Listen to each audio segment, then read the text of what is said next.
السلام علیکم. Good to have you at Urdu audio books. حاضر خدمت ہے وانیہ مقصود کا ناول قلب سیاہ، ایپیسوڈ 3. ماہر ابھی ابھی مہروش کے کمرے سے نکلی تھی. دروازہ بند کیا، ایک گہرا سانس لیا، پھر سیڑھیاں اترنے کے بجائے دائیں جانب بنی اس کھلی بیلکنی کی طرف قدم بڑھا دیے جو ہال کے سامنے اونچائی پر بنی تھی. ہوا تیز تھی، اس کے کھلے بال اس کے چہرے پر اڑ رہے تھے. وہ چند لمحے بیلکنی کی ریلنگ کے پاس جا کر کھڑی ہوئی، دونوں ہاتھ ریلنگ پر رکھ دیے، نظریں آگے دوڑائیں. پورا لان خالی تھا، بس جھولتی گھاس اور درختوں کی سرسراہٹ تھی. پھر اچانک اس کی نظر مین گیٹ کی طرف گئی. نیچے دروازے سے ایک لڑکی اندر آ رہی تھی. ماہر کی پلکیں جیسے ایک پل کو رک گئیں، پھر آہستہ آہستہ اس کے چہرے پر مسکراہٹ اترنے لگی. وہ ریلنگ کو چھوڑ کر تھوڑا جھکی، آنکھیں سکیڑی اور تصدیق کی. ہاں، وہ عروا تھی، وہ لڑکی جو 5 سال بعد دوبارہ اس حویلی میں قدم رکھ رہی تھی. وہی گندمی رنگ، وہی تراشے نقش، اور کندھوں تک آتے بھورے ہموار بال جو ہلکی ہوا میں لرز رہے تھے. سفید رنگ کا اسٹائلش سوٹ جیسے کوئی پردیسی خوشبو اپنے ساتھ لائی ہو. عروا پچھلے 5 سالوں سے لندن میں فیشن ڈیزائننگ کی تعلیم حاصل کر رہی تھی. چند ماہ پہلے اس کی تعلیم مکمل ہو چکی تھی اور آج وہ برسوں بعد وطن واپس آ گئی تھی. ماہر کا دل جیسے خوشی سے بھڑک اٹھا. وہ فوراً پلٹی اور سیڑھیاں تیزی سے اترنے لگی. ہر قدم پر اس کی رفتار تیز ہوتی جا رہی تھی. نیچے پہنچتے ہی وہ سیدھا عروا کی طرف بڑھی جو اب دالان میں داخل ہو چکی تھی. عروا! ماہر کی آواز میں بے اختیاری تھی. عروا نے چونک کر نظر اٹھائی اور اگلے ہی پل دونوں لڑکیاں ایک دوسرے کے گلے لگ گئی تھیں. ماہر نے اسے اتنی شدت سے تھاما جیسے برسوں کی تھکن اسی پل اتر گئی ہو. کافی دیر وہ یوں ہی جڑی رہیں، پھر ماہر الگ ہوئی اور اس کی آنکھوں میں خوشی کے آنسو چمکنے لگے. اف، شکر ہے تم آ گئیں. تمہیں نہیں پتا مجھے واقعی تمہاری ضرورت تھی. اس وقت لائف ڈسٹرب گزر رہی ہے. عروا نے اس کے چہرے کو غور سے دیکھا، پھر بھویں سکیڑی. کیوں؟ کیا ہوا ہے؟ سب ٹھیک ہے نا؟ کہاں سب ٹھیک ہے؟ تمہیں تو سب پتا ہوگا نا جو کچھ بھی ہوا. عروا نے آہستہ سے سر ہلایا. ہاں میں جانتی ہوں، وہ افسردہ سی بولی. وہ بھی نہیں چاہتی تھی کہ مہروش کے ساتھ یہ سب ہو.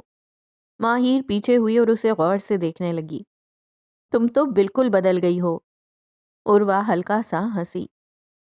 ہاں، اب 5 سال بعد لوٹی ہوں تو کچھ تو بدلا ہوگا نا.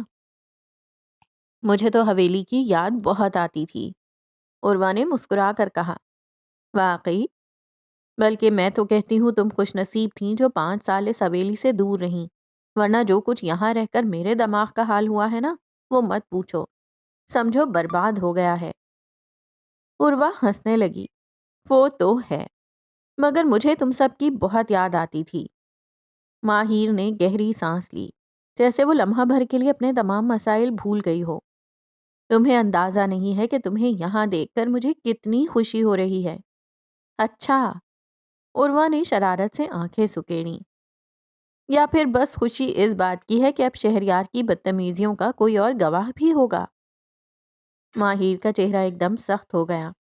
وہ اس کا ذکر بھی مت کرو میرے سامنے. عروا نے قہقہا لگایا. اچھا اچھا، غصہ مت کرو. چلو پہلے بیٹھ کر سکون سے بات کرتے ہیں. مجھے حویلی کے سارے نئے قصے سننے ہیں. ماہر اسے ساتھ لے کر چل دی.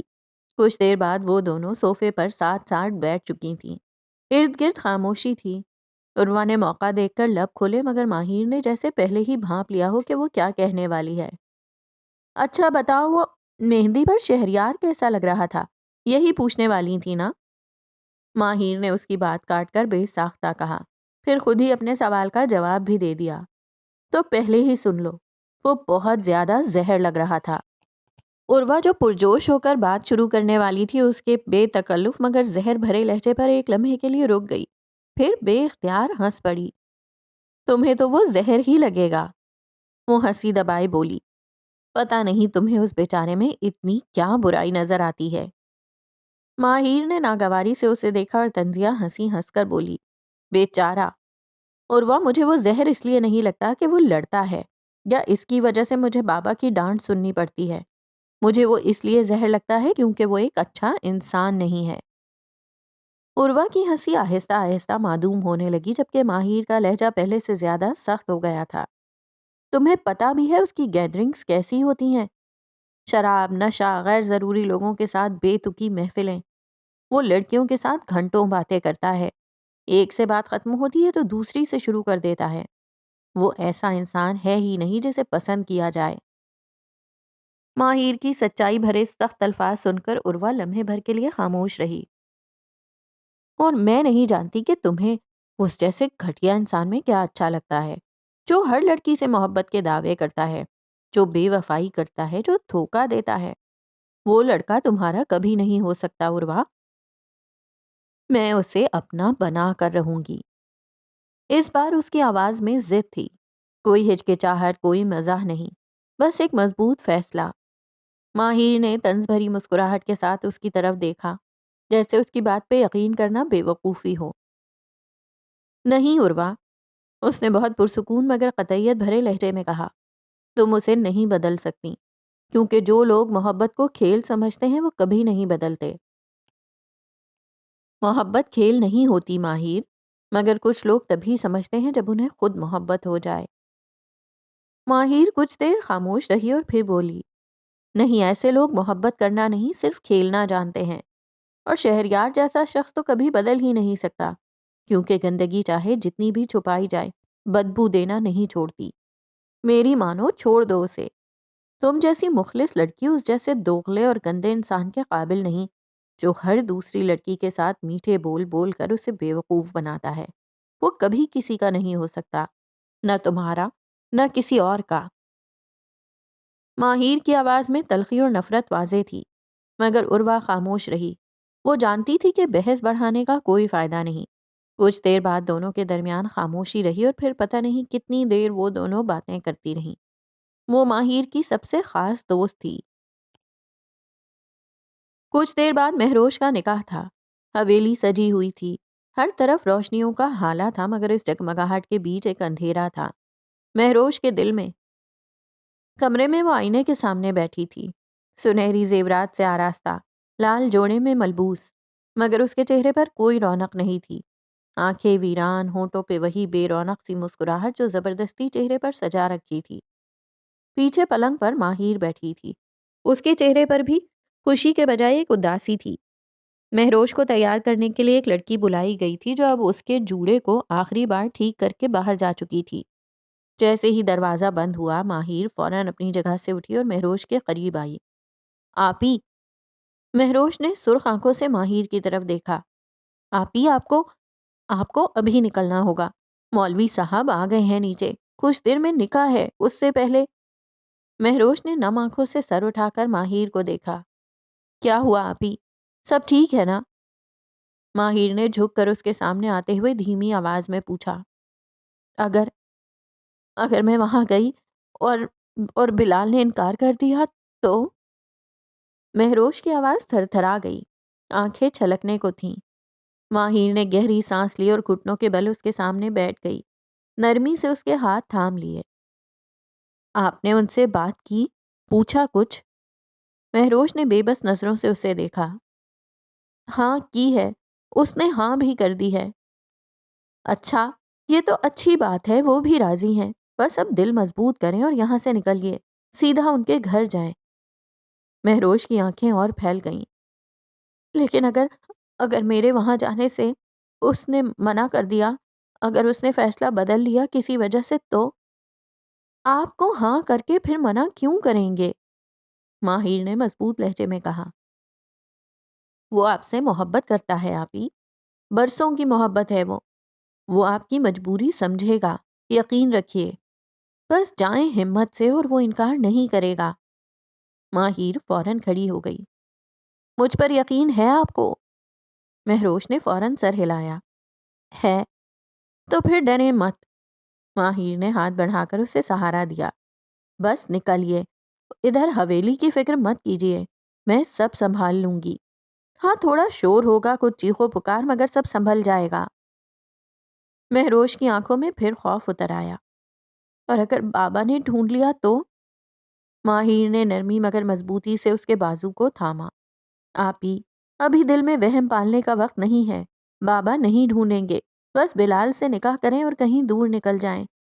مگر ابھی، ابھی ایک پل بھی ضائع نہیں کرنا۔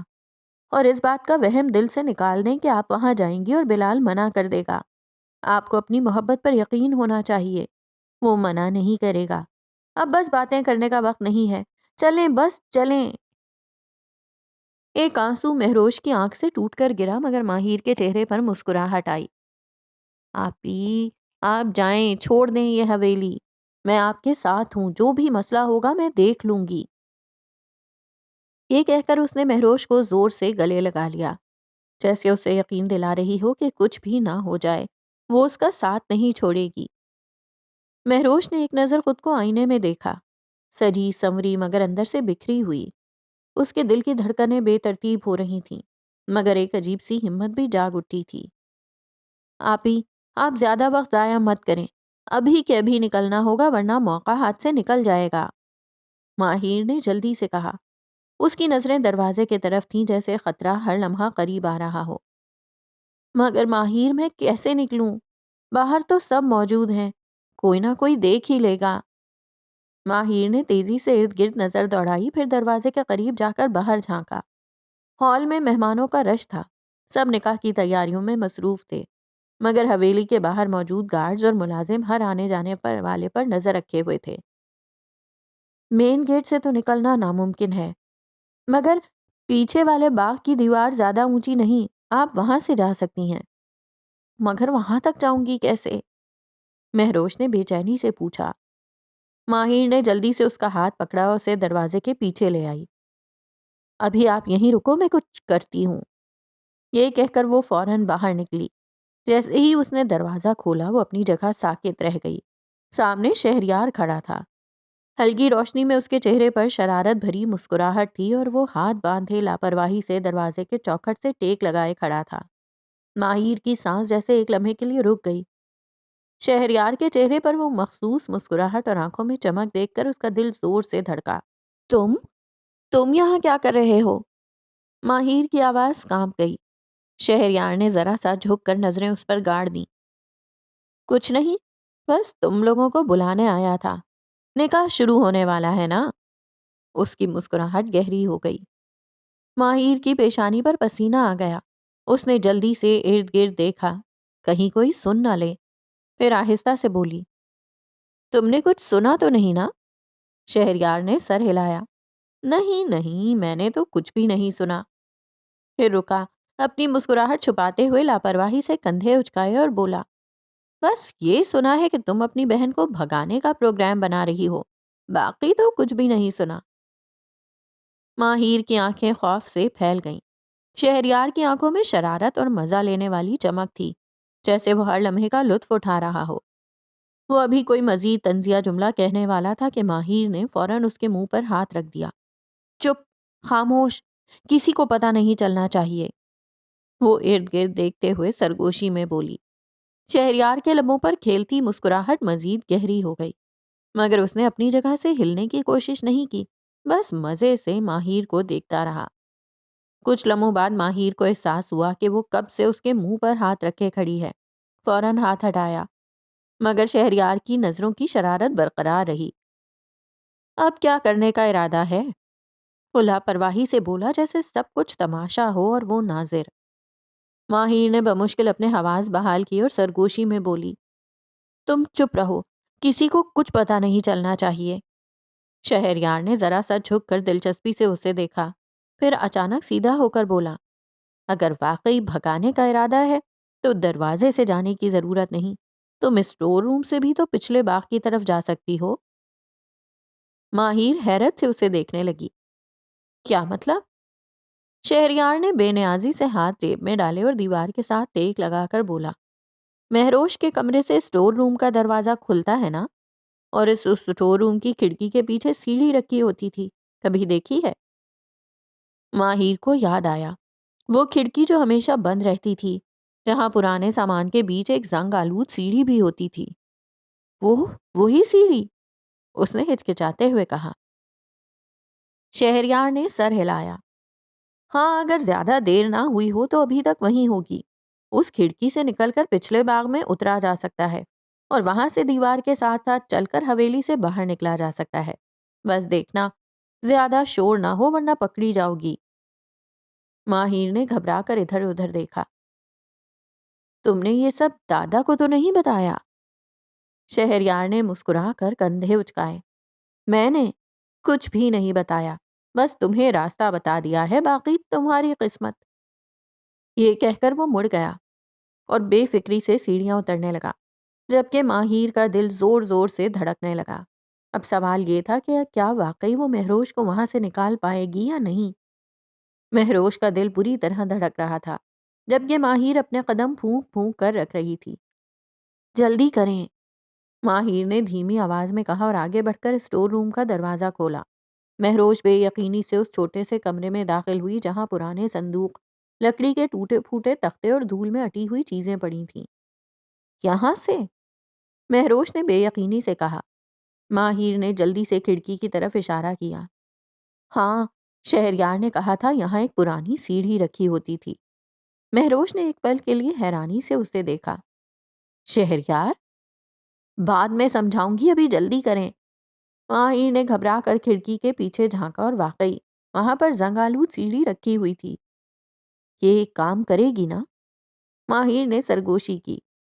اب دیکھنے کا وقت نہیں، بس اترنے کا وقت ہے۔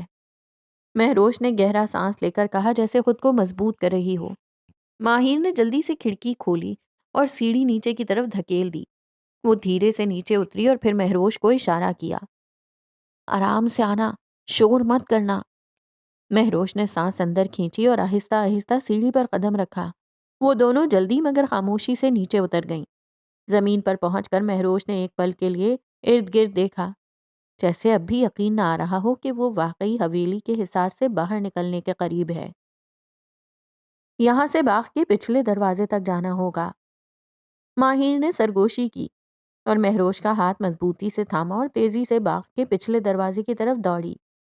رات کی ٹھنڈی ہوا چہرے سے ٹکرا رہی تھی، مگر ان کے اندر ایک عجیب سی گھبراہٹ بھری بے چینی تھی۔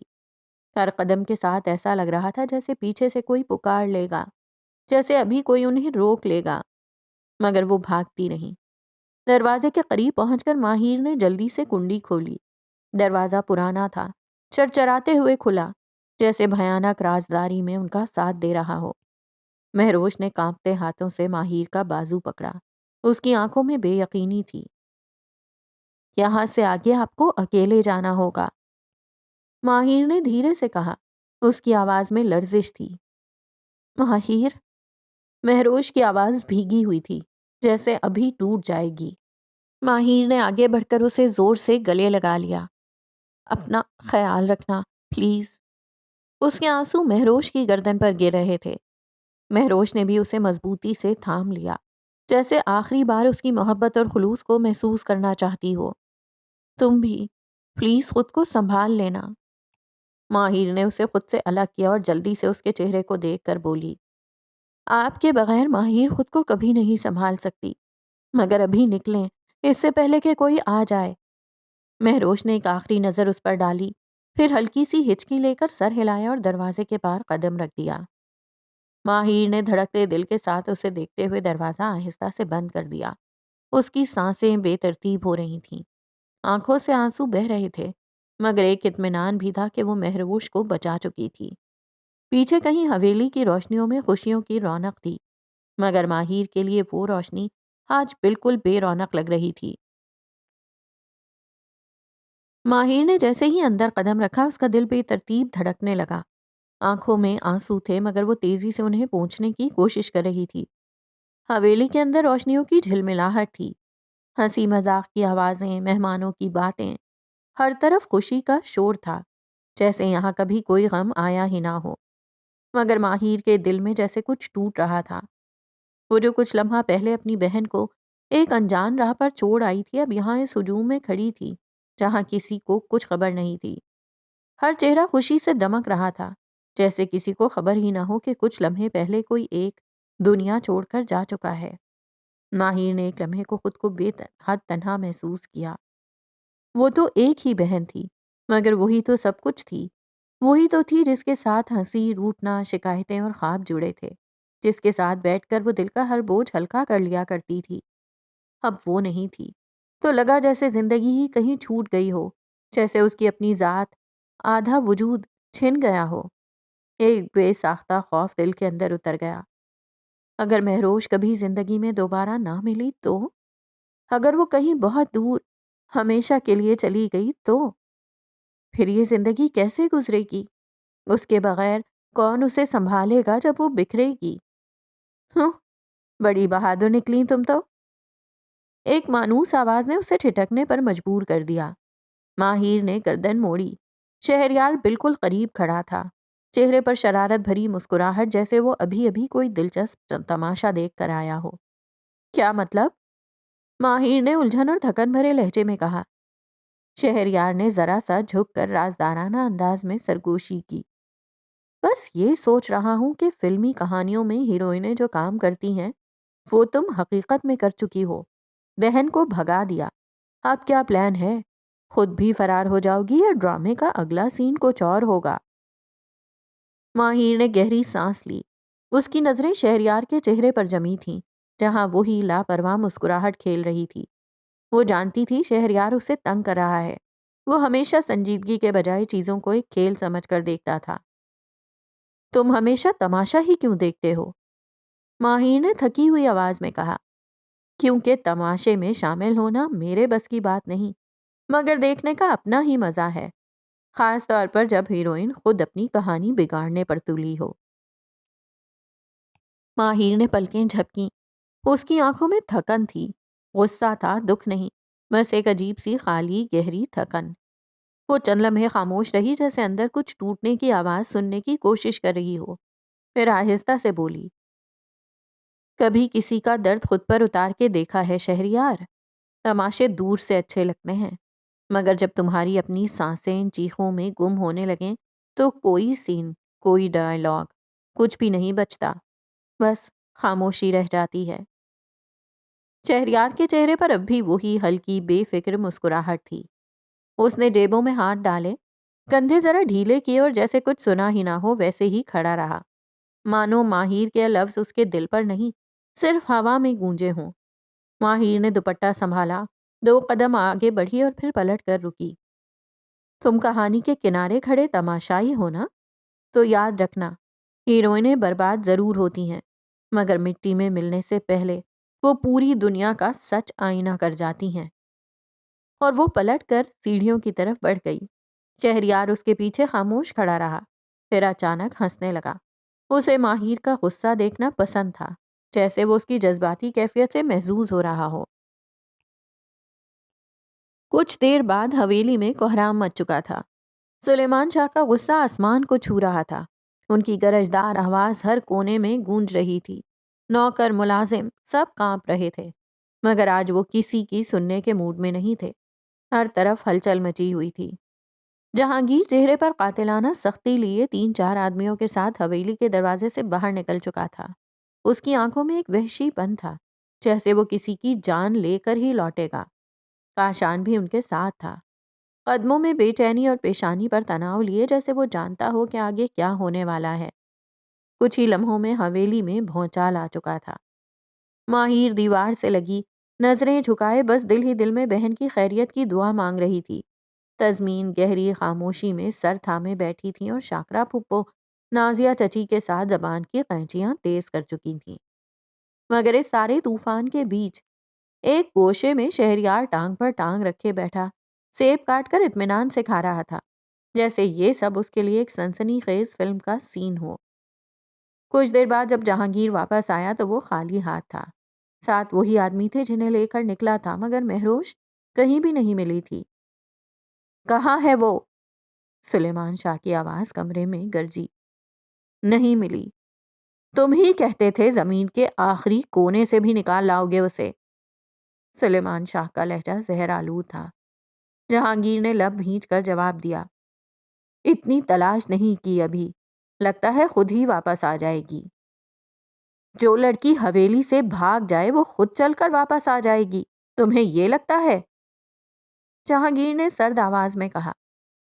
واپس آ جائے گی، مہروش ایسی نہیں ہے، وہ میرے مزاج کو جانتی ہے، میرے اصولوں کا خوف ہے اسے، وہ اس ڈر سے لوٹے گی کہ اگر وہ نہ آئی تو میں اس کی بہن کو اس نکاح میں دھکیل دوں گا۔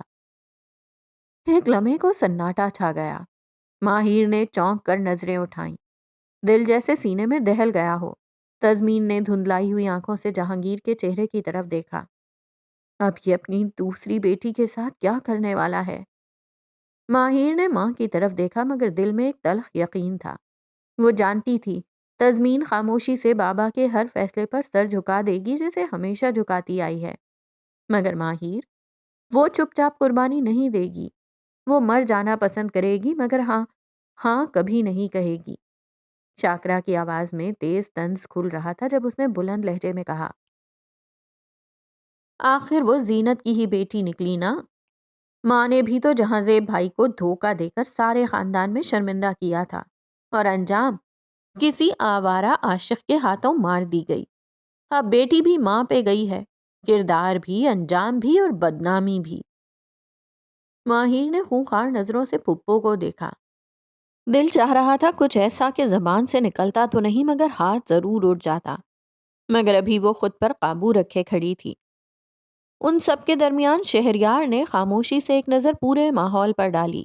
سب پریشان الجھے ہوئے تھے، شور میں ڈوبے، اور کسی کو بھی اس کی موجودگی کا ہوش نہ تھا۔ اس نے آہستہ سے قدم اٹھائے اور دبے قدموں دروازے کی طرف بڑھا۔ جیب سے موبائل نکالا۔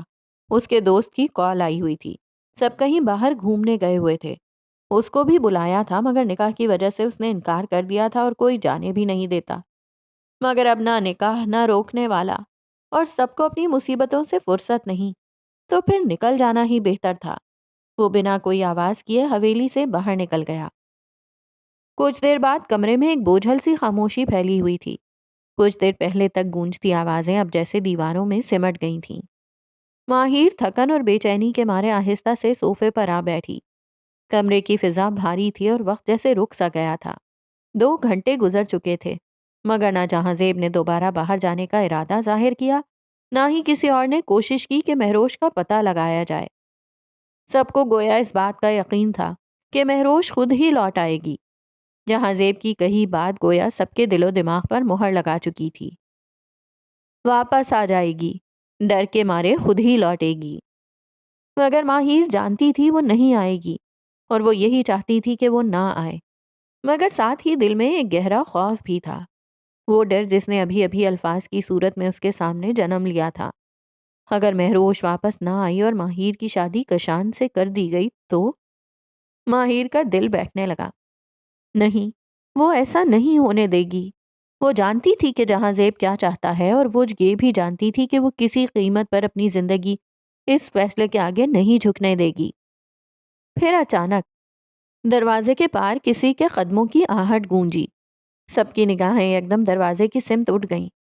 لال جوڑا پہنے، کھلے بالوں کے ساتھ، دوپٹہ بے ترتیبی سے کندھے پر لٹکا ہوا، وہ آہستہ آہستہ قدم اٹھاتی اندر داخل ہو رہی تھی۔ آنکھیں آنسوؤں سے نم تھیں، چہرہ جیسے کسی طوفان سے گزر چکا ہو۔ وہ تھی مہروش۔ کمرے میں جیسے سانسیں تھم گئیں۔ جہاں زیب ایک جھٹکے سے صوفے سے اٹھ کھڑے ہوئے۔ ان کے ساتھ سب جو بیٹھے تھے وہ بھی یکدم کھڑے ہو گئے جیسے کسی ناگہانی واقعے کی پیشن گوئی پوری ہو چکی ہو۔ مہروش چلتے ہوئے ان کے بالکل سامنے آ کھڑی ہوئی۔ اس نے نظریں اٹھا کر اپنے باپ کو دیکھا۔ سپاٹ چہرہ، خالی آنکھیں، جیسے اندر ایک طوفان چھپا ہو مگر باہر کچھ بھی نہ جھلکتا ہو۔ تزمین تڑپ کر آگے بڑھی، مہروش کے قریب جا پہنچی۔ ماہر وہ وہیں صوفے پر بیٹھی رہی، آنکھیں جیسے پلک جھپکنا بھول گئی ہوں۔ وہ بس دیکھ رہی تھی، ساکت، سناٹے میں لپٹی ہوئی، اور پھر ایک زوردار آواز کمرے میں گونجی۔ جہاں زیب کا ہاتھ پوری قوت سے مہروش کے چہرے پر پڑا۔ مہروش لڑکھڑا گئی مگر گرنے سے پہلے خود کو سنبھال لیا۔ کمرے میں مکمل خاموشی چھا گئی۔ صرف مہروش کی آنکھوں سے بہتے آنسو اور ماہر کے کانپتے لب باقی رہ گئے تھے۔ ماہر کے منہ سے بے اختیار ایک دبی ہوئی چیخ نکلی۔ اس نے دونوں ہاتھ اپنے لبوں پر رکھ لیے، آنکھیں خوف، صدمے اور غصے سے پھیل گئیں۔ وہ واپس کیوں آئی؟ اس کے دل میں ایک طوفان مچ گیا تھا۔ غصہ، دکھ، بے بسی، سب ایک ساتھ جیسے اس پر حملہ آور ہو چکے تھے۔ مہروش نے چند لمحے کھڑے رہنے کے بعد کوئی وضاحت دیے بغیر، کسی طرف دیکھے بغیر 2 قدم پیچھے لیے اور اچانک تیزی سے مڑ کر سیڑھیوں کی جانب بڑھ گئی۔ نہ اس کی آنکھوں میں اب کوئی آنسو تھا، نہ لبوں پر کوئی شکوہ۔ وہ چپ تھی، حد سے زیادہ چپ، جیسے آواز کھو چکی ہو۔ وہ تیز قدموں سے سیڑھیاں چڑھی اور پھر کمرے کا دروازہ کھول کر زور سے بند کیا۔ ایک جھٹکے میں کنڈی چڑھائی۔ دروازے کے بند ہونے کی گونج پوری حویلی میں گونجی، جیسے کسی نے مہر لگا دی ہو۔ ماہیر کی نظریں بے اختیار اوپر اٹھیں۔ مہروش کا وہ رویہ، وہ خالی آنکھیں جیسے کسی گہرے اندھیرے سے ہو کر آئی ہو، سب کچھ ماہیر کی روح میں اترتا چلا گیا۔ وہ بھی ایک جھٹکے سے اٹھی، آنسو ضبط کرتے ہوئے سیڑھیوں کی طرف لپکی، جہاں زیب اپنی جگہ کھڑے پتھر کی مورت بنے خالی نظروں سے سامنے دیکھتے رہے۔ سلیمان شاہ نے ایک نظر ساری محفل پر ڈالی اور پھر خاموشی سے پلٹے اور اپنے کمرے کی طرف بڑھ گئے۔ اوپر ماہیر دروازے پر بے قرار کھڑی تھی۔ آپ ہی دروازہ کھولیں، پلیز مجھے بتائیں کہ کیا ہوا ہے، آپ واپس کیوں آئیں؟ اس کی آواز لرز رہی تھی، آنکھوں سے آنسو مسلسل بہہ رہے تھے۔ وہ بار بار دروازہ پیٹ رہی تھی۔ آپ ہی، میں رو رہی ہوں، دروازہ کھولیں، ایک بار، بس ایک بار بات کریں مجھ سے۔ لیکن اندر سے کوئی آواز نہ آئی۔ کمرے کی خاموشی مہروش کے وجود کی طرح ٹوٹ چکی تھی اور دروازے کے باہر ماہیر کی سسکیاں حویلی کی دیواروں سے ٹکرا رہی تھیں۔ کافی دیر دروازہ پیٹنے، پکارنے اور رونے کے بعد جب اندر سے کوئی جواب نہ آیا تو ماہیر تھک کر ہار گئی۔ وہ پلٹی، قدموں میں غصہ، دل میں طوفان لیے اپنے کمرے کی طرف بڑھ گئی۔ دروازہ کھولا تو اتنی زور سے کہ کنڈی دیوار سے جا ٹکرائی اور پھر وہی زور سے دروازہ بند کیا، جیسے اپنے جذبات کو کمرے میں قید کر رہی ہو۔ بیڈ پر آ کر دھڑام سے بیٹھ گئی، دونوں ہاتھوں سے اپنے بالوں کو جکڑتے ہوئے غصے سے لب بھینچ لیے۔ یہ کیا کر دیا آپ ہی نے؟ وہ بڑبڑائی جیسے کسی سے جواب مانگ رہی ہو۔ اس کا دماغ الجھ چکا تھا۔ وہ کیوں واپس آ گئی؟ کیا ہوا تھا وہاں؟ کیا بلال نے منع کر دیا نکاح سے؟ مگر کیوں؟ وہ تو خود راضی تھا، وہ تو آپ ہی سے محبت کرتا تھا، وہ تو چاہتا تھا یہ سب، پھر کیا بدل گیا اچانک؟ ماہیر کی آنکھوں میں آنسو تو نہیں تھے، مگر اس کا دل بری طرح رو رہا تھا۔ وہ اندر ہی اندر گھٹ رہی تھی، اس بے خبری، اس بے یقینی اور اس سوال کے بوجھ تلے کہ آخر ایسا کیا ہوا تھا کہ مہروش وہ سب چھوڑ کر واپس آ گئی تھی اور آپ ہی نے بتایا بھی کچھ نہیں۔ وہ سر تھام کر بیٹھی رہی، کمرے کی دیواروں پر جیسے اس کے سوال گونج رہے تھے مگر جواب کہیں نہیں تھا۔ کئی گھنٹے گزر چکے تھے مگر ماہیر کا دل اب بھی بے چین تھا۔ بار بار خود کو روکنے کے باوجود آخرکار اس نے فیصلہ کیا کہ وہ دوبارہ اپنی بہن کے کمرے میں جا کر کوشش کرے۔ وہ آہستگی سے بیڈ سے اٹھی، اپنے سلیپر پہنے اور دبے قدموں کمرے سے باہر نکلی۔ جیسے ہی بہن کے کمرے کے قریب پہنچی اس کا دل زور سے دھڑکا۔ دروازہ آدھا کھلا ہوا تھا۔ ماہیر کے چہرے پر ایک لمحاتی مسکراہٹ ابھری۔ شکر ہے آپ ہی نے دروازہ تو کھولا۔ ایک ہلکی سی امید کی لہر اس کے اندر دوڑ گئی، لیکن جیسے ہی وہ 2 قدم آگے بڑھی اندر سے روتی ہوئی آواز نے اس کے قدم روک لیے۔ پلیز، پلیز تم یہ بات کسی کو مت بتانا، میرا خیال کر لو پلیز۔ ماہیر وہیں رک گئی۔ وہ وہیں ادھ کھلے دروازے کے پیچھے کھڑی تھی۔ مہروش اندر موجود تھی، ابھی تک اسی لال جوڑے میں، دوپٹہ ڈھلکا ہوا، بال بکھرے، چہرہ دوسری سمت کیے، فون کان سے لگائے۔ بلال، میں تم سے محبت کرتی ہوں، پلیز ایسا مت کرنا۔ میں نہیں چاہتی کہ یہ بات حویلی میں کسی کو پتہ چلے۔ ہر بات سب کو اپنے وقت پر پتہ چل جائے گی۔ مہروش کی ٹوٹی ہوئی آواز میں چھپی بے بسی نے ماہیر کا دل چیر دیا۔ وہ ساکت کھڑی رہی، اس کے چہرے پر صدمے کی جھلک تھی۔ بلال؟ آپ ہی بلال سے بات کر رہی ہیں؟ آپ ہی اس کی منت کیوں کر رہی تھیں؟ اسی لمحے ماہیر کا ہاتھ بے دھیانی میں دروازے پر جا لگا۔ دروازہ چرچراتے ہوئے تھوڑا سا کھل گیا۔ مہروش چونکی۔ وہ تیزی سے مڑی، دونوں بہنوں کی نظریں ملیں اور وہی ایک نظر کافی تھی سب کچھ سمجھنے کے لیے۔ مہروش کا چہرہ لمحے بھر کو خاموش ہوا، آنکھوں میں نمی اور جھجک تھی، لیکن بنا ایک لفظ کہے وہ تیزی سے دروازے کی طرف بڑھی، زور سے بند کیا اور اوپر کنڈی چڑھا دی۔ اندر خاموشی چھا گئی۔ اندر سے فون پر رونے کی آواز بند ہو گئی اور باہر ماہیر خاموش، ساکت، ادھ کھلے دروازے کی جگہ بند دروازے کو دیکھتی رہ گئی۔ دل میں ہزار سوال لیے اور ایک نئی حیرت میں گم۔ کافی دیر تک بند دروازے کو تکتے رہنے کے بعد ماہر آہستہ سے پلٹی۔ اس کے قدم خود بخود سیڑھیاں اترنے لگے جیسے وہ اپنا ہوش ہی کھو بیٹھی ہو۔ حویلی کے باہر ہلکی ہلکی ہوا چل رہی تھی جو عام دنوں میں اسے تسکین دیتی تھی، مگر آج اس کے جسم کو وہ ہوا چھو تک نہ سکی۔ کچھ لمحے وہ کچھ بھی محسوس نہیں کر پا رہی تھی۔ جب بھی دل بے چین ہوتا وہ لان میں آ جایا کرتی تھی۔ اندر حویلی میں سانس گھٹنے لگتی تھی اسے۔ وہ دھیرے دھیرے چلتی ہوئی آگے آئی اور جا کر جھولے پر بیٹھ گئی، خاموش، تھکی ہوئی۔ اس کا دل جیسے پتھر کا ہو چکا تھا، مگر وہ جل رہا تھا، دھڑکنے کے بجائے تپ رہا تھا۔ آپ ہی ایسا کیوں کر رہی ہیں؟ وہ واپس کیوں آئیں؟ کیا وجہ ہے؟ وہ بلال سے یہ کیوں کہہ رہی تھی کہ کسی کو کچھ نہ بتائے؟ سوالوں کی ایک بھیڑ تھی جو اس کے دماغ میں شور مچا رہی تھی۔ آخر آپ ہی نے بلال کو کیا بتایا اور اب بلال وہ کیا بتانے جا رہا ہے؟ ماہر نے گھڑی دیکھی۔ رات کے 12:30 بج چکے تھے۔ وہ آہستہ سے جھولے کی پشت سے ٹیک لگا کر بیٹھ گئی اور کب آنکھ لگی اسے پتہ ہی نہ چلا۔ پتہ نہیں کتنا وقت گزرا۔ آنکھ کھلی تو ارد گرد اندھیرا مزید گہرا ہو چکا تھا۔ گھڑی دیکھی، 2:20 ہو رہے تھے۔ رات کافی بیت چکی تھی مگر دل اب بھی بے قرار تھا۔ اندر جانے کو دل نہیں مان رہا تھا۔ شاید وہ صبح ہونے تک یہیں بیٹھی رہتی۔ پھر اس کی نظر اوپر بہن کی کھڑکی کی طرف گئی۔ ایک دم پھر مہروش کا خیال آ گیا۔ پتہ نہیں کچھ کھایا بھی ہوگا یا نہیں۔ ماہر دھیرے سے اٹھی، حویلی کے اندر گئی، کچن کی لائٹ جلائی، ایک گلاس نکالا اور اپنے ہاتھ سے تازہ جوس بنایا۔ پھر بہن کے کمرے کی طرف آئی، دروازے پر نرمی سے دستک دی۔ آپی، دروازہ کھولیں، جوس پی لیں، ابھی بنا کے لائی ہوں آپ کے لیے۔ مگر اندر سے کوئی جواب نہیں آیا۔ اس نے پھر سے دروازہ بجایا اور بار بار بجایا، مگر خاموشی ویسے ہی جمی رہی۔ کافی دیر بعد وہ دروازے کے سامنے کھڑی رہی، پھر آہستہ سے پلٹی اور دوبارہ لان کی طرف چلنے لگی۔ اس کا دل اب اس حویلی کے اندر نہیں لگ رہا تھا۔ بہن کے رویے نے دل کو ایسے چیر دیا تھا کہ اب سکون کہیں بھی نہ تھا۔ اور جب دل بے سکون ہو تو ماہر کو ہمیشہ لان ہی پناہ دیتا تھا۔ اس نے جیسے ہی لان میں قدم رکھا، جوس اب بھی ہاتھ میں تھا اور وہ اتنی گمسم تھی کہ اسے یہ بھی یاد نہ رہا کہ گلاس اب تک اس کے ہاتھ میں ہے۔ وہ آہستہ آہستہ سامنے خالی فضا کو دیکھتی ہوئی آگے بڑھتی جا رہی تھی، خاموش، تھکی ہوئی اور تنہا۔ پھر اچانک اس نے سر گھمایا، پھڑاک! اس کے ہاتھ سے گلاس چھوٹا، زمین پر گرا اور ریزہ ریزہ ہو گیا۔ سانسیں رک گئیں۔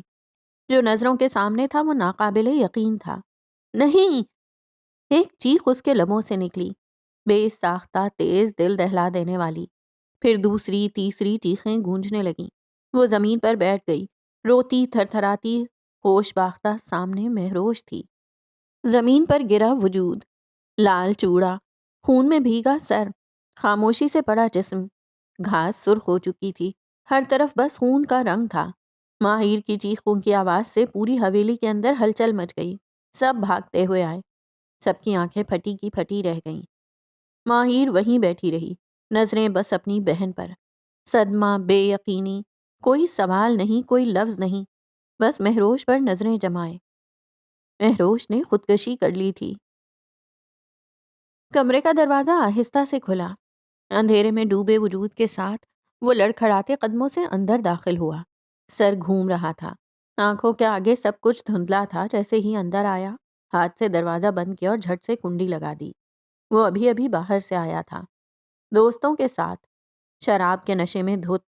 قدم جیسے خود اس کے قابو میں نہیں تھے، نظریں ٹھیک سے کچھ دیکھ نہیں پا رہی تھیں۔ وہ سیدھا جا کر بیڈ پر گر پڑا، ایک بھاری دھمک کے ساتھ۔